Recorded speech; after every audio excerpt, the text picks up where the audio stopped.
Okay, so today I'm gonna finally start fixing up my 8 Ball Deluxe. It's been playable for a while, but it hasn't been in the best shape, both cosmetically and from a playing perspective. And also, the longer I don't do anything to it, the more it's going to get worse, especially when it comes to anything mechanical or electronic. So today, we're taking our first big step into fixing some of the mechanics and electronics. And step one in that process is this right here. This is a brand new solenoid driver board, which is basically the part of the pinball machine that sends all the appropriate electrical signals to the right parts. This is the ultimate solenoid board from Alltech. But I have a really good feeling that this board here is gonna solve some of the worst problems, some of which I may have caused. The worst thing is it was doing this funny thing where you'd be in the middle of a game and it would just reset.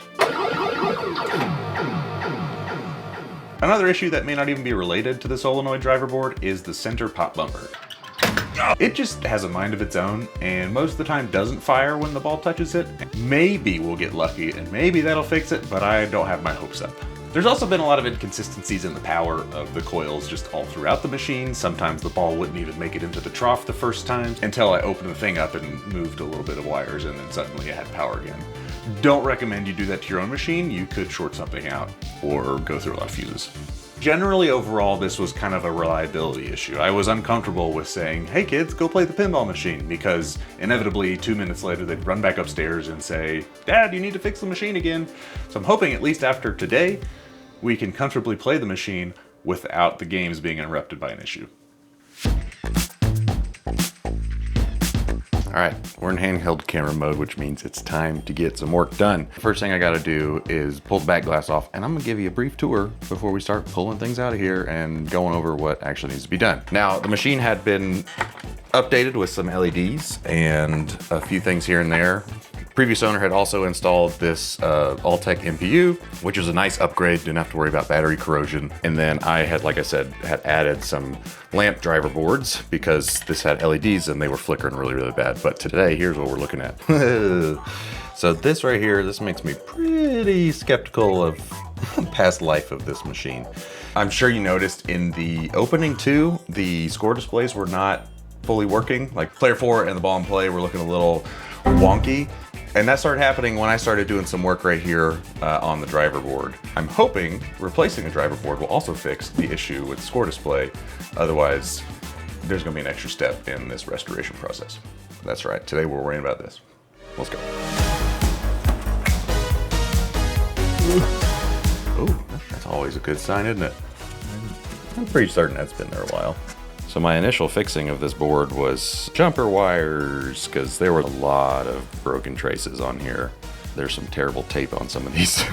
I was worried about some of the splices coming in contact with the back of the pinball machine. Soldering jumpers is not a bad solution for something like this. You just need to not rush the job, which is kind of something I did because I was really eager to start playing my machine that I just got. I mean, it lasted a couple years, but if I had done a better job, this would probably have lasted way, way longer. At least the joints would have. Something else may have failed, but it's a little scary. I kind of hit the point of no return because I broke another connection taking this out because it's brittle and I don't want to solder. So instead, we're going to be doing some crimping. I've never seen the haphazard job like this before. It's partially electrical taped and soldered and also partially wire nutted, which those could all be grounding connections because they're all bunched together.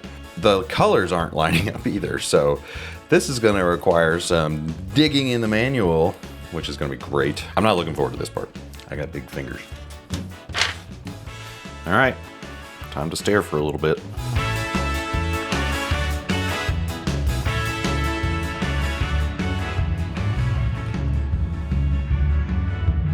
5 hours later. I pulled up a scan of the manual on my computer just to make it a little easier to show you what I'm looking at here. This stuff is really cool, but it can be extremely daunting if you're new to this.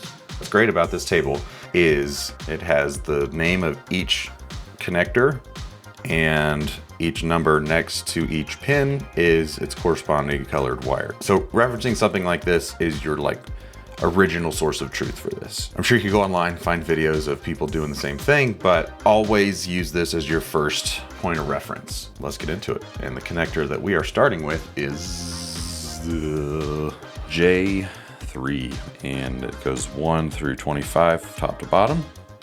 let's get started. Just a heads up, I kind of went hard mode on this because I thought I would save a good bit more money. And I ordered all of my connectors from DigiKey, which is an incredible electronic service that just has every connector and piece that you could ever imagine.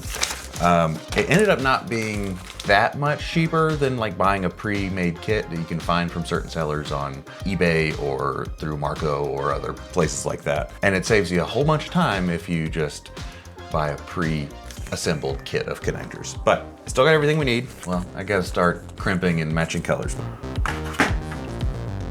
There we go. Oh gosh, these are tiny. All right, so number 2 is our key.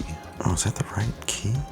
I don't think this is the right key. Oh, it went in. It just needs to be pressed in real hard.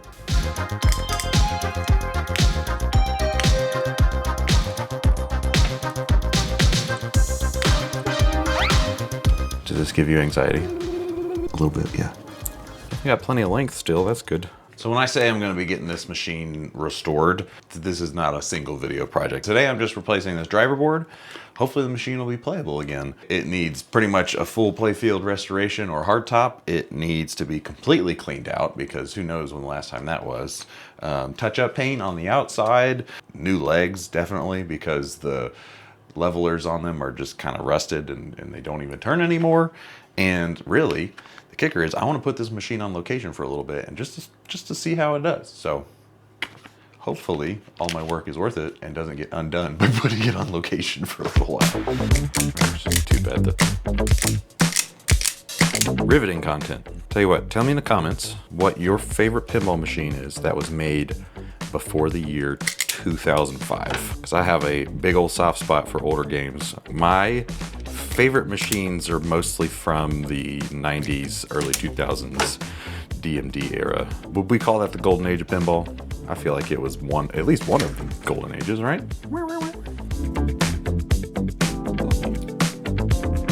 There's a solid chance I'll be watching another tutorial on how to use crimpers because it's not something I do every day. There we go. Delicious. Don't choke. And the wire needs to get pushed all the way in there. They tell if I'm in or not. I don't know what constitutes this being actually all the way in. That is it. Okay, so I should probably preload this. Preloaded. I think these are aluminum wires. They're a little hard to get all twisted. Get in there, boy. There we go. Okay. And then we squeeze. Were we successful? No. Yes. First try? I'll take that. That's not gonna focus. I don't know if you can tell, but I definitely need to get more of the wire's jacket inside the crimp, but I will take that for not having crimped a wire in over a year. 1.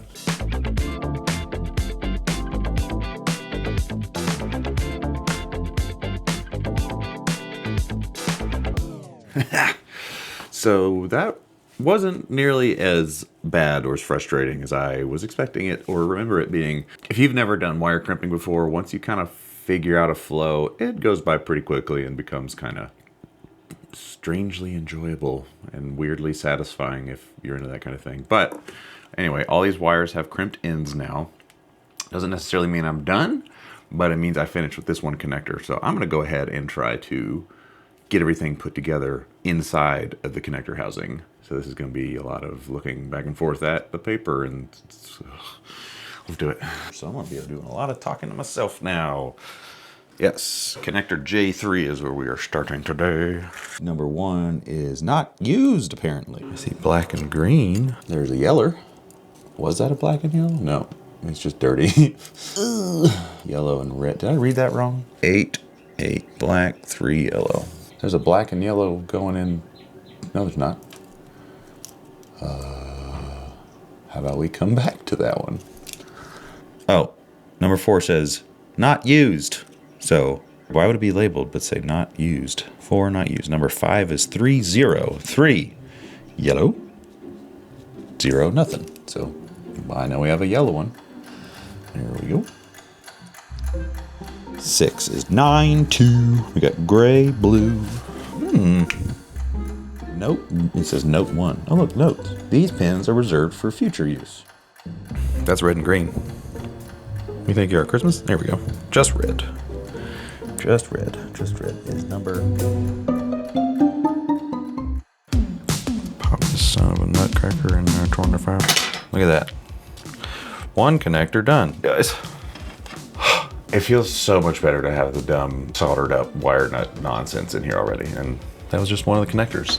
Lucky for me, the rest aren't too bad. They should actually be pretty easy to do. So I'm just gonna go time lapse through all those. Here's what's nice about the rest of these connectors is they didn't have that wire nut nonsense. So really, like, I can use this as a reference point as well as the manual to reconnect everything. So kind of do like a 1-for-1 swap if I really wanted to. I don't know what would actually be easier, cutting, crimping, and sticking, or cutting them all and crimping them all and sticking them all. I don't know. How would you do it?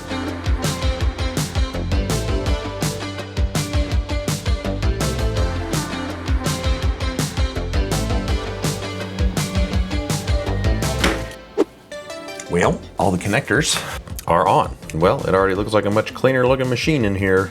Next, gotta pop this in there and turn it on and cross your fingers that everything works. Ooh. And not break the brand new solenoid driver, you dingus.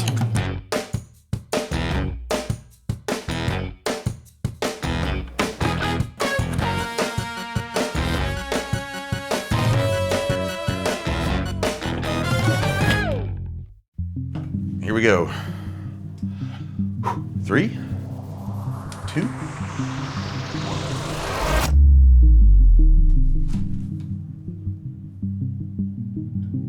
Okay.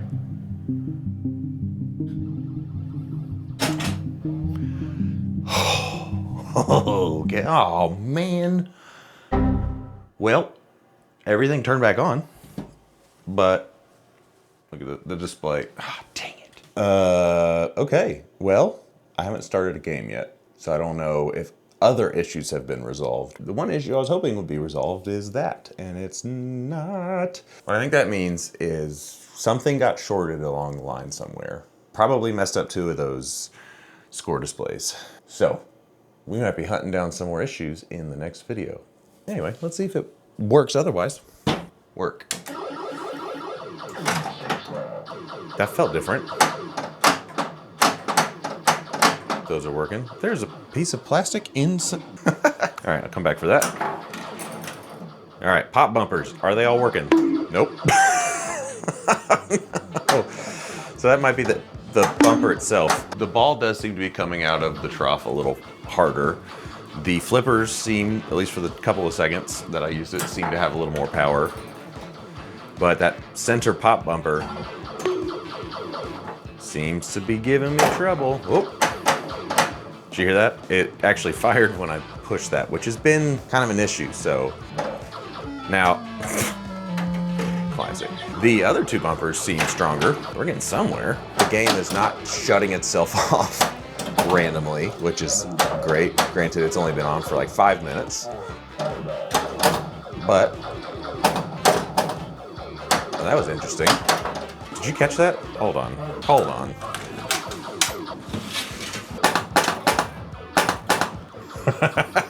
What happened here? Well, what happens if I do this? Why would that be happening? So, like, that makes it pop. That one's fine. That makes all 3 pop. That does nothing. Well, I either created more problems than it originally had, or I revealed problems that were just not yet visible because of other things. Y'all guys, it's the next morning.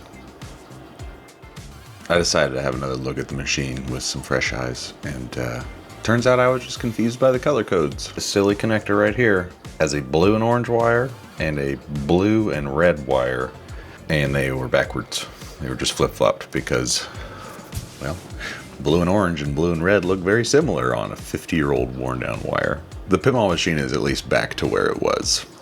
Sometimes you just gotta sleep on it. Now I'm gonna play it, see how it feels, and hopefully we don't run into anything new. We'll just see other issues. Ready? Here we go. I'm great at this. I'm missing something. Just something a little important here. Dum-dum. Apparently, I'm still waking up today. It's one of those moments where it's kind of nice that this game only takes a single ball. Let's see how she does. So far, so good. All right, so definitely still have my phantom pop bumper action. This one right here is a problem child, and it could be a wiring issue. It could be a switch issue. I actually haven't taken too much time to dig into that one yet, because as far as like playability at the house for the kids and for me, it's not been super detrimental, but the game would be a lot faster if I had a working pop bumper there. Everything else seems to be working fine. No weird, drop targets going down when they're not supposed to. Flippers feel nice and punchy. The other pops feel really punchy too. Let's see if I can get a ball to drop through there here. There we go. All right, go down A and hit those pops. Yeah, there's definitely some more juice in there. That's nice. I'm really happy about that. So score displays, pop bumper. As far as mechanical and electrical go, that's kind of the rest of it, which is awesome. That's not much. Everything else is going to be cosmetic. Sweet. Well, I guess it's safe to say the machine is now functioning better than it was when I started, even though it's not quite all the way there yet. I mean, this is going to be the first of many videos of restoring this machine over time, and I'm very excited to keep going. And don't forget to get out there and go play some pinball. Thanks for watching to the end of the video. While you're still here, you should go check out aspirepinball.com, because I'm already selling merch, and some of it I'm making right here in-house. So if you want to get yourself a unique piece of pinball merchandise, go to my website.